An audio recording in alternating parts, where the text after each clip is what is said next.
একজন মানুষ 21 দিন না খেলেও থাকতে পারবে, সেটা তো মারা যাবে না, বাঁচবে। কিন্তু মানুষ যতই চেষ্টা করুক না কেন, যে শ্বাস নিঃশ্বাস আমরা নেই, এই শ্বাস নিঃশ্বাস উচ্চ হলে সর্বোচ্চ 3 মিনিটের বেশি কোনো মানুষ চুপ করে থাকতে পারবে না, নিঃশ্বাস না নিয়ে থাকতে পারবে না, সে মারা যাবে। এটা রাগ করেছেন কারা? বিজ্ঞানের রিসার্চ করে রাগ করছেন, ডাক্তার না। আল্লাহ রাসূল, আল্লাহ তো বলছেন, তারপরে এখন যেগুলো আল্লাহ রাসূল যেগুলো বলে গেছেন 1450 বছর আগে, সব রিসার্চ করে তারা বের করে দেখতেছেন যে রাসূল ছিলেন বিজ্ঞানী, বড় বিজ্ঞানী, বলেন সুবহানাল্লাহ। ডাক্তারের ডাক্তার, মাস্টারের মাস্টার, বিজ্ঞানীর বিজ্ঞানী। এই জন্য যে শ্বাস নিঃশ্বাস মানুষ আমরা নেই, 30 থেকে প্রায় 35,000 পার আমরা শ্বাস প্রশ্বাস নেই তিনি, প্রতি মিনিটে 5 থেকে 7,000, আর প্রতিদিন প্রায় 10 থেকে 12,000 লিটার আমরা অক্সিজেন গ্রহণ করে থাকি। কয় হাজার বলুন তো? 10 থেকে 12,000। এর ভিতর পিওর যে অক্সিজেন, যে বাতাস 550 হিসাব করেছে। এই 550 যদি সিলিন্ডার করা হয়, এর দাম হচ্ছে 18 লক্ষ। সুবহানাল্লাহ। শুধু বিশ্বাসের বিষয়। আপনি আগে বাঁচেন, তারপরেও তো অন্য নিয়ামত গ্রহণ করবেন, ঠিক কিনা বলেন? সূর্য থেকে আমরা তাপ নেই কি নেই না? খরচ হয় না? আপনি 2 মাস 3 মাস কারেন্ট বিল না দিলে কাটে দেয়, ঠিক কিনা বলুন? এই যে সূর্য থেকে তাপ নিচ্ছে আমরা, আগে তো বাঁচতে হবে। যদি মারাই যায়, ওই তাপ আমার উপকার করতে পারবে না। এই জন্য নিঃশ্বাসে আল্লাহ 18 লক্ষ খরচ করেছেন। শুধু নিঃশ্বাস, শ্বাস প্রশ্বাসের জন্য, সূর্যে শ্বাস গ্রহণ করে সেই শ্বাসের জন্য 18 লক্ষ। সূর্যের তাপ কোনদিন জিবরাইলকে পাঠাইলেন না, বিলের জন্য পাঠিয়েছেন। বলুন, তাহলে আপনি কেন আল্লাহ নিয়ামতের প্রশংসা করেন না? কেন? আল্লাহকে আপনার পিছনে এমনি 18 লক্ষ খরচ করতেছেন? ওনার থেকে আপনাকে সৃষ্টি করেছেন, আপনি কি মনে করছেন? আপনাকে মিশে মিশে বানাইছেন না। আল্লাহ সুবহানাহু ওয়া তাআলা বলেছেন সূরাতুল আল ইমরান, আল্লাহ সুবহানাহু ওয়া তাআলা বলেছেন 191 নম্বর আয়াত, আল্লাহ বলেন আল্লাযীনা ইয়াযকুরুনাল্লাহা কিয়ামান ওয়া qu'udan ওয়া আলা জুনুবিহিম ওয়া ইয়াতাফাক্কারুনা ফি খালকিস সামাওয়াতি ওয়াল আরদ রব্বানা মা খালাকতা হাযা বাতিলান সুবহানাকা ফাকিনা আযাবান নার। আল্লাহ সুবহানাহু ওয়া তাআলা বলেন, যারা দাঁড়িয়ে এবং বসে এবং শুয়ে আমি আল্লাহকে স্মরণ করে এবং আমি আল্লাহ তাআলার সৃষ্টি নিয়ে গবেষণা করে, চিন্তা করে, পৃথিবী নিয়ে চিন্তা করে, জমিন নিয়ে চিন্তা করে, আসমান নিয়ে চিন্তা করে এবং আল্লাহ তাআলার কাছে বলে, আল্লাহ আপনি কিছুই অনর্থক বানান নাই, নিরর্থক কিছুই বানান না, বলেন না সুবহানাল্লাহ। এই পৃথিবীর বুকে যা কিছু আছে, অনেক মানুষ বলে যে আল্লাহ কুকুর কেন বানাইছে? একটা বাংলা কথায় বলে যে একটা তেলা পোকা বানানোর পিছনেও রহস্য আছে না নাই? বলো, একটা তেলা পোকা আল্লাহ তাআলা রব্বুল আলামিন দুনিয়ার কারণে বানায় নাই। পৃথিবীতে যা কিছু আছে সবকিছু আল্লাহ সুবহানাহু ওয়া তাআলা সূরা বাকারায় বলে দিয়েছেন, আমি তোমরা মানুষের জন্য, আমি আল্লাহ তাআলা সবগুলো তোমাদের প্রয়োজন মেটানোর জন্য আমি দিয়েছি, বলেন সুবহানাল্লাহ।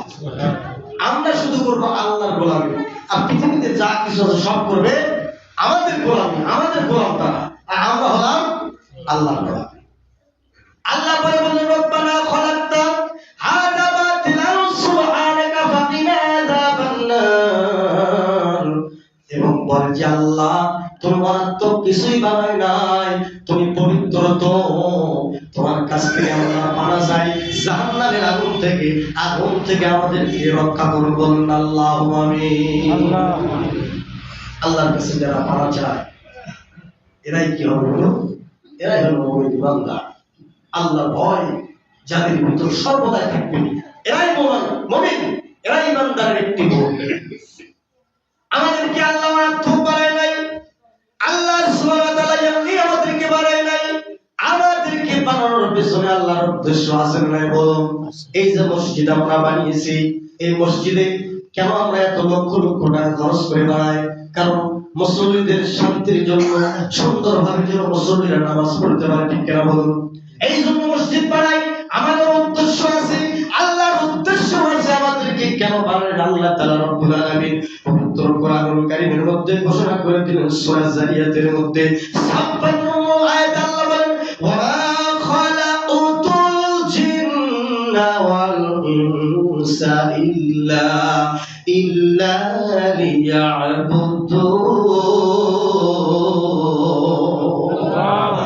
আল্লাহ রব্বুল আলামিন তাম দুনিয়ার মানুষদেরকে এবং জিনদেরকে ডাকতে বললেন, শোনো শোনো শোনো, ওমা খালাকতুল জিন্না, আমি সৃষ্টি করেছি জিন এবং ওমা খালাকতুল জিন্না ওয়াল ইনসা ইল্লা লিয়া'বুদুন, জিন এবং মানুষকে সৃষ্টি করেছি একমাত্র উদ্দেশ্য একটাই, কারণ হলো আমি আল্লাহর ইবাদতের জন্য, আমি আল্লাহর গোলামির জন্য, আমি আল্লাহর বندگی দাসত্ব করার জন্য। চিৎকারে মেরে বলুন ঠিক কিনা? আল্লাহ আমাদের বানানোর পিছনে উদ্দেশ্য হলো একটি ইবাদত, ইবাদত করা। এবং আমরা দুনিয়ার ভিতর এসেছি, আমাদের মানুষ, আমাদের নাম কি বলা হয় বলুন? মানুষ। এই মানুষ কি কোনো জ্ঞানী গুণী বলেন না, যাই বলেন, দুনিয়ার কোন ব্যক্তিকে মানুষ নাম দিয়েছেন? কে দিয়েছেন বলুন? আল্লাহ দিয়েছেন। খালাকাল ইনসান আল্লামাহুল বায়ান, সৃষ্টি করেছেন মানুষ, বায়ান করা কে শিখাইছেন? এই যে আমরা আলোচনা করি, যত আলেম হোক, আল্লাহ যদি রহম না করে, আল্লাহ যদি বয়ান না শিখাইতেন, একটি মিনিট কথা বলার যোগ্যতা আমাদের নাই, ঠিক কিনা বলুন? আল্লাহ রহমত করেছেন, বয়ান আমাদেরকে শিখিয়েছেন, শিক্ষা দিয়েছেন আমাদেরকে, এই জন্য আমরা কথা বলতে পারি, তাছাড়া বলতে পারতাম না। আল্লাহ স্বয়ং নাম দিয়েছেন আমাদের কি মানুষ, দুনিয়ার কোন লোক দেখে। এবং মানুষের ভিতর পার্থক্য হলো কি, আমরা শুধু দুনিয়াতে সাধারণ মানুষ নই, আমরা হলাম খলিফা। বলুন না সুবহানাল্লাহ। কি বলুন? খলিফা। আল্লাহ সুবহানাহু ওয়া তাআলা বলেছেন, ওয়া ইয ক্বালা রাব্বুকা লিল মালাইকাতি ইন্নী জা'ইলুন ফিল আরদি খলিফা। আল্লাহু আকবার, আল্লাহু আকবার। বললেন তোমাদেরকে আমি সৃষ্টি করেছি খলিফা হিসেবে। খলিফা মানে হলো প্রতিনিধি, আল্লাহর নিযুক্ত করে আমরা প্রতিনিধি, আল্লাহর খলিফা। আল্লাহ তাআলা রব্বুল আলামিন রূহের জগতে বলেছিলেন, আলাস্তু বিরাব্বিকুম, আমি কি তোমাদের রব নই? আমরা বলেছিলাম ক্বালু বালা, ক্বালু বালা, হ্যাঁ অবশ্যই আপনি আমাদের রব। যদিও আজকে এসে আমরা দুনিয়ার মহব্বতে করে আল্লাহকে ভুলে গিয়েছি, কিন্তু সেদিন আমরা খাতায় নাম লিখে দিয়ে এসেছি, আল্লাহকে আল্লাহ বলে আমরা স্বীকার করেছি। ওই জন্যই আল্লাহ আজকে আমাদেরকে দুনিয়াতে পাঠাইছেন, বলুন ঠিক কিনা? আমার আপনার আমার চাইতে হবে কোথায় বলুন? ওয়াইলাইনা তুরজাউন, আল্লাহর কাছে যাইতে হবে। দুনিয়াতে চিরকাল আমরা থাকবো না, থাকতে পারবো না। আমরা খলিফা, আমাদের দায়িত্ব আছে। শুধু মানুষ যদি হইতাম দায়িত্ব থাকতো না। আমাদের কি মানুষের কল্যাণের জন্য আল্লাহ পাঠাইছেন, মানুষের কল্যাণের জন্য সৎ কাজের আদেশ, অসৎ কাজে বাধা দিতে হবে। ইমাম শুধু দিবে না সৎ কাজের আদেশ, অসৎ কাজে বাধা। প্রত্যেকটি মুসলমানের উপর একটি ফরজ। কি বলুন তো? ফরজ। সূরা ইমরান খুলে দেখেন, সুন্দর করে আল্লাহ বলে দিয়েছে যে তোমাদেরকে আমি শ্রেষ্ঠ বানাইছি। একটি কারণ হচ্ছে কি, তোমাদের তিনটি কাজ, সৎ কাজের আদেশ করো, অসৎ কাজে বাধা দিবা, এবং আমি আল্লাহর প্রতি ঈমান আনবা। এই তিনটি কাজ করলে তারা মানুষ। এছাড়া অন্যরা মানুষ হতে পারে, কিন্তু প্রকৃতপক্ষে সে মানুষ নয়, সে মুসলমান নয়, সে মুসলমান নামে মুনাফিক। আপনাদের কাছে প্রশ্ন, বলুন তো মুনাফিক কি কাফেরের ভিতর? কাফেরের ভিতর। মুনাফিক কার ভিতর? মুসলমানদের ভিতর। আর মুসলমানদের ভিতর যারা মুনাফিকি করবে, এদের স্থায়ী কোথায়? সব চাইতে নিম্ন স্তরে, কাফেররাও তার উপর থাকবে, আল্লাহকে মানে না তারপরেও। কিন্তু মুনাফিকের দ্বারা ইসলামের ক্ষতি হয়, মুনাফিকের দ্বারা ইসলামের ক্ষতি হয় বিরাট বড়। কাফেরের দ্বারা যে ক্ষতি হয় নাই, মুনাফিক আব্দুল্লাহ বিন উবাই সব করেছে, হজ করেছে, রাসূলের পিছনে নামাজ পড়েছে। এরপরও রাসূল সাল্লাল্লাহু আলাইহি সাল্লাম সন্তান এসে বললেন, আব্দুল্লাহ এসে বললেন, রাসূলুল্লাহ ওসিয়ত করেছে আপনার জুব্বা পরাতে এবং আপনি জানাজা সবকিছু করেছে। বারবার যখন দোয়া করেছিল আল্লাহ বলতেন ৭০ বার করলেও হবে। রাসূল বলেছেন আমি বেশি করব, তারপর ৭০-এর বেশিও যদি করেন এরপরেও তার আপনার দোয়া পর্যন্ত আমি আল্লাহর দরবারে কবুল হবে না, কারণ সে আপনাকে নেতা হিসেবে মানে নাই। সুন্দর করে বলছেন, নেতা হিসেবে না মানার কারণে সব করেছে, নামাজ রোজা হজ জাকাত কোনটার কমতি ছিল না, দাড়িও ছিল, সব ছিল, কিন্তু রাসূলকে মানত না। সে মানত কাকে? আবু জেহেলকে। আবু জেহেলকে নেতা মানত, আর রাসূলের পাশে যে ঠিকই নামাজ পড়তো। এইরকম ঈমান যদি থাকে কারো, ঈমানের ৪ আনার যে দাম, ৪ আনারও দাম ছিল এক সময়, এই ৪ আনার মতো তার ঈমানের দাম নেই। দেখেন সম্মানিত উপস্থিতি, এই জন্য আমাদের ঈমানকে করতে হবে খাঁটি। ঈমানকে কি করবো আমরা? খাঁটি। ঈমান যদি খাঁটি হয়, এই ঈমান দ্বারা জান্নাত পাওয়া যাবে। আর যদি ঈমানের ভিতর ভেজাল থাকে, তাহলে জান্নাত তো দূরের কথা, ঘেরান পর্যন্ত আমরা পাবো না। আমল আপনি কম করেন, আমল বেশি করা লাগবে না, আমল অল্প করেন, কিন্তু আমলগুলো করবেন আল্লাহকে রাজি খুশি করার জন্য। কাকে বলুন তো? অল্প আমল যথেষ্ট, অনেক হাদিস আছে নাজাতের জন্য। যদি আমলগুলো হয় আল্লাহকে খুশি করার জন্য, মানুষকে দেখানোর জন্য নয়। মানুষ বলবে শহীদ, এই জন্য যদি কেউ জিহাদ করে কিয়ামতের দিনে তাকেও জাহান্নামে যাইতে হবে। মানুষ দেখানোর জন্য যদি দান করে, দানকারী কেউ আল্লাহ কিয়ামতের দিনে জাহান্নামে দেবে। মানুষ দেখানোর জন্য মানুষ যদি বলবে বড় আলেম, বড় হুজুর, এটা নিয়ে যদি তার চিন্তা ভাবনা থাকে, আলোচনা হোক আর এরকম শিক্ষা করা হোক, একেও আল্লাহ তাআলা রব্বুল আলামিন জাহান্নামে দিবেন। কয় প্রকার হয় না বলুন? আলেম আছে না নাই? আলেম থাকবে। কোন আলেম? যারা কোরআন এলম শিক্ষা করেছে ঠিক, কিন্তু সঠিক কথাগুলো বলে না। সঠিক কথা বললে হয়তো মসজিদের সভাপতি মন খারাপ করবে, হয়তো সেক্রেটারি মন খারাপ করবে, মুসল্লি মন খারাপ করবে। এটা ভেবে ইমামতি ঠিকানোর জন্য যে ইমাম কথা বলেছে মুসল্লির মুখ থেকে, এই ইমামের জন্য জাহান্নাম ওয়াজিব। কথা বুঝতে পারছেন? মন খারাপ করলে মন খারাপ করবেন না, কারণ আমি যে কথাগুলো বলি উম্মতের ভালো যদি ভালো হবে এই কথাগুলো আমি বলার চেষ্টা করি। ইচ্ছা কাহিনী বললে আপনারা শুনবেন, আল্লাহ কণ্ঠ যা দিয়েছেন মাশাআল্লাহ, আল্লাহর কাছে শুকরিয়া। শুনবেন কিন্তু বললে লাভ হবে না। মানুষকে যদি 20 মিনিটের ভিতর অনেক কথা বলা যাবে, যদি মানুষ নাই বোঝে এই আলোচনা করে লাভ নেই। আপনি একদিক দিয়ে শুনলেন, আরেক দিক দিয়ে বের হয়ে গেল, এই আলোচনা করে লাভ হবে না। এই জন্য সম্মানিত উপস্থিতি, আল্লাহ আমাদেরকে এমনি অনার্থক বানায় নাই। আল্লাহ সুবহানাহু ওয়া তাআলা বলেছেন, তোমাদেরকে তোমরা কি মনে করেছো যে এমনি খেলতামাশার জন্য বানাইছি, তোমাদেরকে এমনি ছেড়ে দেব না? চলুন, আল্লাহ সুবহানাহু ওয়া তাআলা বলেছেন সূরা কিয়ামত 29 নম্বর পারা, আল্লাহ বলেন আয়াহসাবুল ইনসানু আই ইতুরাকা সুদা। বলুন আল্লাহু আকবার। হাফেজ সাহেব আছেন, ওনার থেকে ভালো করে শুনে নেবেন। এই আয়াত আছে না নাই? 29 পারা সূরা কিয়ামত মধ্যে আছে না নাই? আল্লাহ বলেন আয়াহসাবুল ইনসানু আই ইতুরাকা সুদা।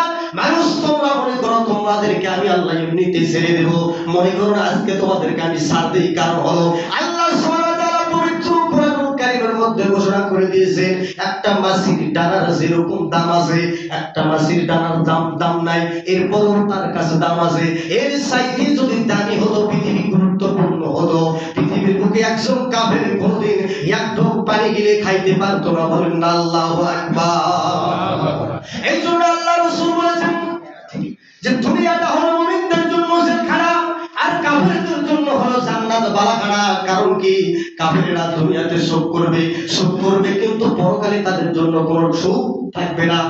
আল্লাহ সুবহানাহু ওয়া তাআলা এই জন্য বোঝাইলেন যে আমাদের মুমিন যারা আমরা হব, আমাদের জন্য জেলখানা।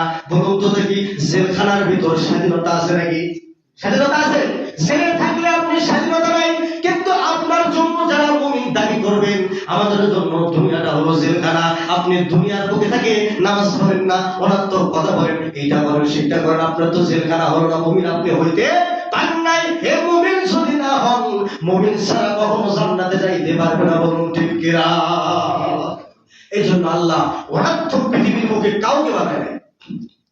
আসমান জমিনের ভিতর যা কিছু আছে সবগুলো আল্লাহ সুবহানাহু ওয়া তাআলা অনাত্মক বানায় নাই, প্রয়োজন বোধহয় এই জন্য আল্লাহ সুবহানাহু ওয়া তাআলা বানাইছেন, বলেন সুবহানাল্লাহ।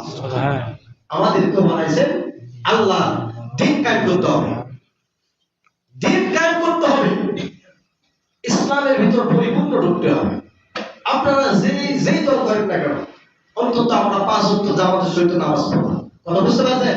যে দল করেন আপনাদের ব্যক্তিগত ব্যাপার। আমাদের ইমাম আমরা তো বলবো না যে অমুক দলকে সাপোর্ট করেন, অমুক দলকে সাপোর্ট করেন না, সেই ইমাম তাও ইমানের কমতি আছে।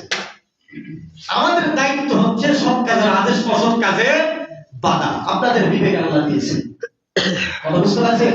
আল্লাহ আপনাদেরকে বিবেক দিয়েছে, বিবেক মোতাবেক আপনারা কাজ করবেন। আমাদের কাজ হলো সৎ কাজের আদেশ, অসৎ কাজের বাধা। এতদূর পর্যন্ত, এর চাইতে আমরা বেশি কিছু বলতে পারবো না, কারণ আমরা ইমামরা করবো আল্লাহ দল। কিসের দল বলুন? আল্লাহ যখন খলিফা আমাদেরকে বানাইছে, আমাদেরকে যখন দায়িত্ব আল্লাহ দিয়েছেন, আমি ছোট মানুষ হলেও এখানে আপনাদের আমি ইমাম, বলুন ঠিক কিনা? ইমাম মানে কি বলুন? নেতা। ইমাম মানে নেতা। আমি ছোট হলেও আমাকে আপনাদেরকে মানতে হবে, না হলে আমার পাশে আপনাদের নামাজ হবে না। তাহলে আমি যে কথা বলবো সে কথা যদি আমি মন করা বলি, তাহলে এই যে কথা আমি বললাম, আজকে দেখেন রেকর্ড হয়েছে, আমরা যে আলোচনাগুলো করি এগুলো ইউটিউবে চলে যায়, ফেসবুকে চলে যায়।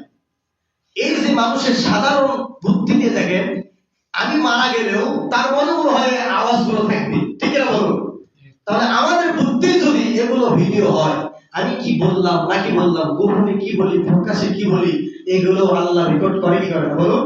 কিরামিন কাতিবিন ইয়ালামুনা মা তাফআলুন। দুইজন সম্মানিত লেখক ঠিক কাজে রাখছেন, যা কিছু করতেছেন গোপনে সপরে অন্তরে আপনি যেটা ভাবেন সেটিও আল্লাহ তাআলার এই দুইজন ফেরেশতা লেখে, বলুন আল্লাহু আকবার। এজন্য সম্মানিত উপস্থিতি, অবশ্যই আমরা যেটাই করি, চুরি করলে নামাজ পড়তে হবে, যেটা করলে নামাজ পড়তে হবে, যা যা করি আমরা অন্তত 5 ওয়াক্ত জামাতের সহিত নামাজ পড়বো। আল্লাহ যেন আমাদের সকলকে নামাজ পড়ার তৌফিক দেন, বলুন আল্লাহুম্মা আমিন। ওয়া আখিরু দাওয়ানা আলহামদুলিল্লাহ।